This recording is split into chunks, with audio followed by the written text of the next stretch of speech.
Usman dengan NIM H1A1190002 dan rekan saya Zulfa Andini dengan NIM H1A1190003 serta Adi Prayoga dengan NIM H1A1190005. Di kesempatan kali ini kita akan membahas mengenai teori tentang struktur ruang kota, yaitu teori historis, dengan dosen pengampu Dr. M. Surya Hidayat, SDMSI, dan Misya Lega, SIP MIP. Selamat menyaksikan. Menurut sejarahnya, lahirnya suatu kota dikarenakan adanya urbanisasi dari akibat pertumbuhan penduduk, peningkatan kebutuhan, dan pesatnya iptek sehingga bermunculan permukiman-permukiman baru.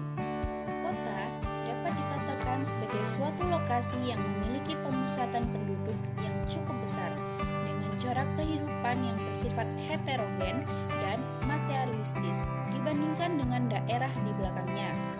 Struktur ruang kota didasarkan pada keanekaragaman penggunaan lahan sebagai cerminan dari variasi kebutuhan warganya.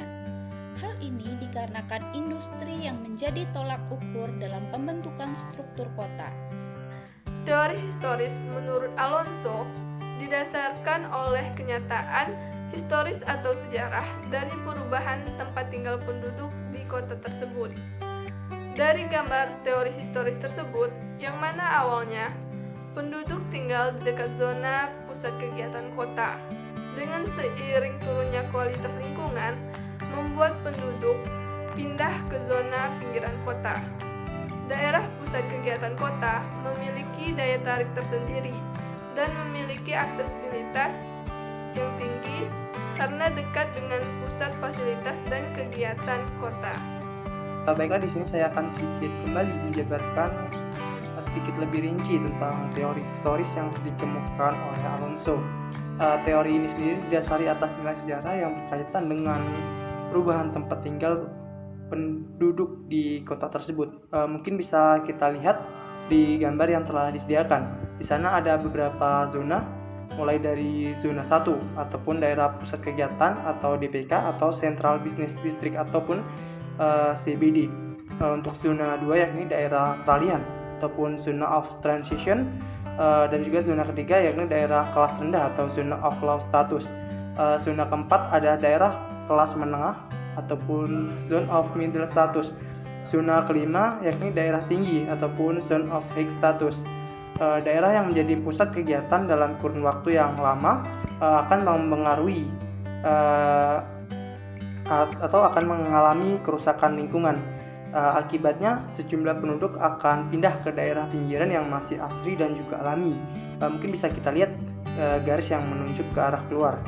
Kerusakan lingkungan di daerah pusat kegiatan ini akan mengundang pemerintah setempat untuk melakukan perbaikan, sehingga ketika dirasa telah lebih baik, hal ini akan mengundang sejumlah masyarakat untuk tinggal di dekat wilayah pusat kegiatan. Beberapa alasannya adalah karena mudahnya transportasi, banyaknya pusat perbelanjaan, dan fasilitas umum lainnya. Perbaikan daerah pusat kegiatan kota menjadi menarik karena dekat dengan segala fasilitas kota, dan program perbaikan yang semulanya hanya difokuskan untuk zona 1 dan zona 2 melebar ke zona 3, yang mana menarik para pendatang baru, khususnya dari zona 2.